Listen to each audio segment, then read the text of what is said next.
You do not have a choice. If you know the truth, if you are a red pilled freedomizer, you don't have a choice but to keep on talking. I'm your host, lazy to talk, but is committed to talk, Ordinary Joe, and this is Freedom Fighter Radio. Let's get the show started today, right now.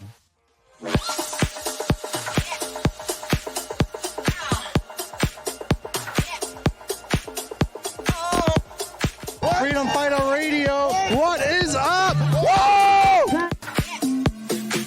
Shout out to Freedom Fighter Radio and Joe. You're doing great work, brother, and I love it. All right, always.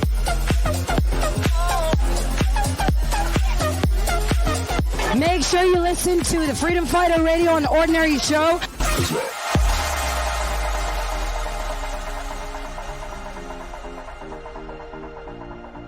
I'm on Freedom Fighter Radio on the Ordinary Joe Show. That's quite a mouthful. Yes. Hey guys, this is Chris Sky. Listen to Freedom Fighter Radio. They're here today, back in the blue, and so am I.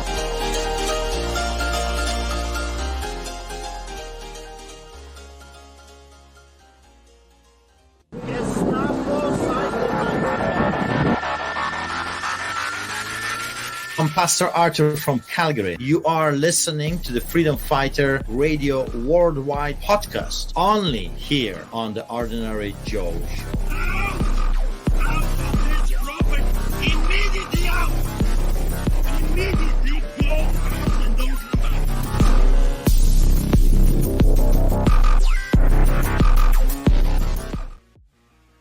For the best price in town on your flooring, call Complete Flooring. The unique shop-at-home experience means samples are brought right to your door, and because we don't pay salesmen, there's no markup on our products. Complete Flooring does the installation of new hardwood floors and sands them using a dustless machine, making the sanding process cleaner. We also specialize in refinishing, staining, and custom staining of existing hardwood floors. Our Green Guard certified environmentally friendly finish is now available. Drying in a quarter of the time of regular stains means you can get back in your house sooner, and it will last longer. If you're a homeowner, general contractor, or a building or property manager, Complete Flooring services are available to you. So give us a call today. Okay, so back to the root of this topic is how many young people right now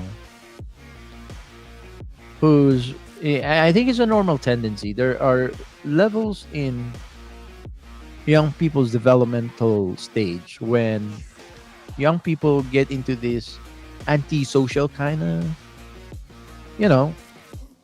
if they found when they start to find their personality and their belief system that is formed in their minds, in their spirit, because of what they get exposed to. Many of these belief systems are influenced on them by family members or friends. But I think in today's era, many of our young people's belief system are influenced upon them by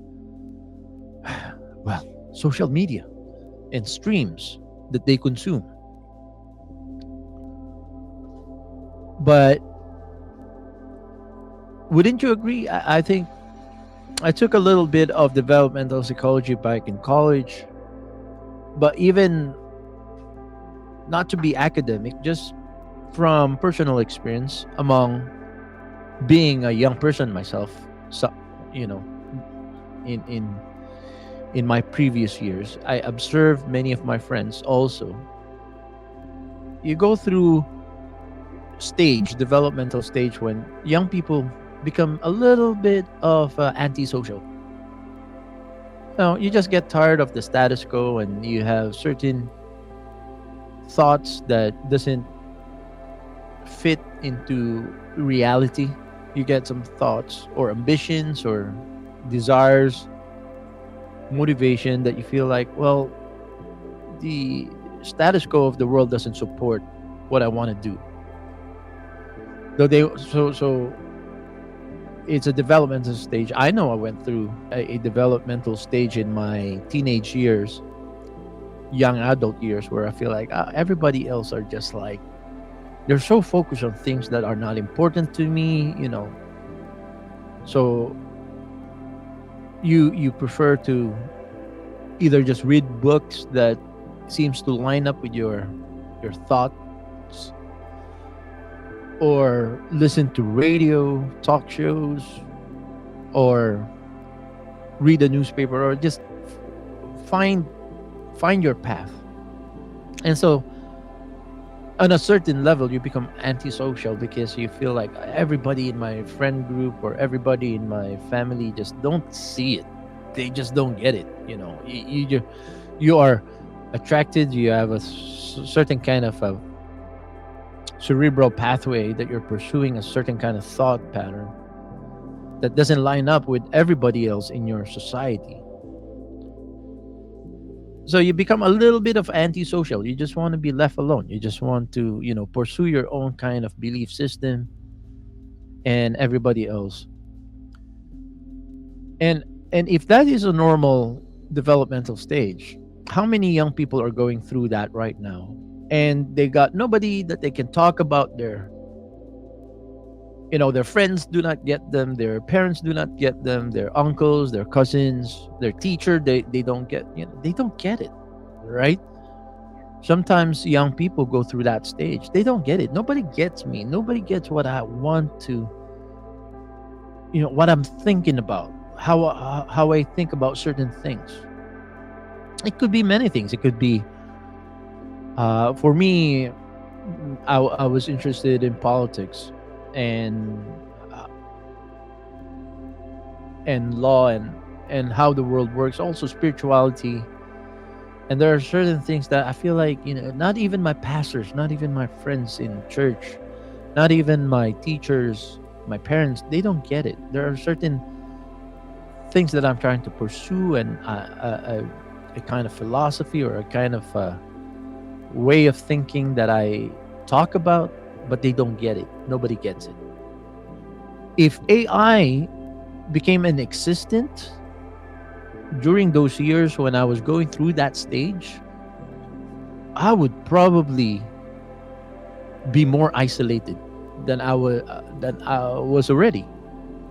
I was already kind of isolating myself a lot of times. Then you get lonely, and then you merge back with your friends, and then your friends wants to go do things that you don't feel like it doesn't interest you, so you detach away from your peer group again.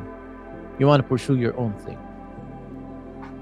But if artificial intelligence, especially the large language models, the chat GPT, if that was in existence when I was teenager, in my teenage years, when I was going through that stage, I would probably be spending hours and hours and hours and probably cutting myself away from my family, from my friends, and I can just imagine right now, if this artificial intelligence and our access to AI on our mobile phones, if this was in existence back in 1995, let's say, or earlier, maybe 1987. I can't remember what year it was when I was 15 and 14. Right? I have to do the math. But if this happened back when I was 14 years old and I have access to a personal device that has access to the internet and has access to AI, I can tell you right now, at that stage of my psychological developmental stage, I can see it. It's impossible to not speculate that it would most likely, at that time, I'll be spending more time having conversations with AI than having conversations with my friends, with my pastor, with my parents, with my teacher, with my seniors. Most likely, if this AI came into existence back in the late 80s when I was a teenager and I have my own smartphone and I have access to Siri or Chat GPT, I'll be spending all my day having a conversation with ChatGPT, and will be disconnecting myself from those mediocre humans. Right?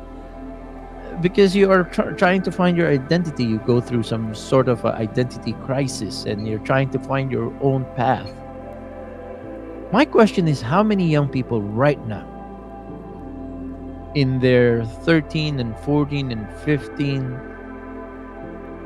who are going through the same kind of a developmental stage, but they feel like, I'm going through some certain things that my parents just don't get it, so they will talk to ChatGPT about their problems. Some teenage girls going through emotional turmoil regarding boys, and for a lot of boys, this is not a problem. Their problem is, I don't, well, I shouldn't speak for everybody, but I can just speak for what I went through when I was 13, 14, 15, high school. Yeah, I feel like everybody else don't get what I'm trying to pursue. They don't get it. My problems, if I share my problems, nobody gets it. A lot of young people are probably going through that right now. But then, a lot of young people have this little box in their pockets, and it has connection to the internet, and the internet has connection with ChatGPT.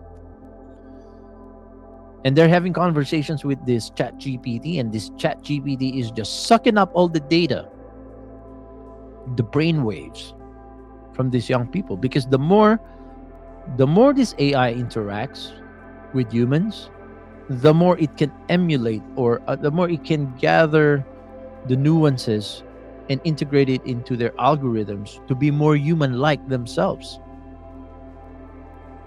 So like I said, I do not believe that they can achieve sentience, but they can achieve a sentient-like personality.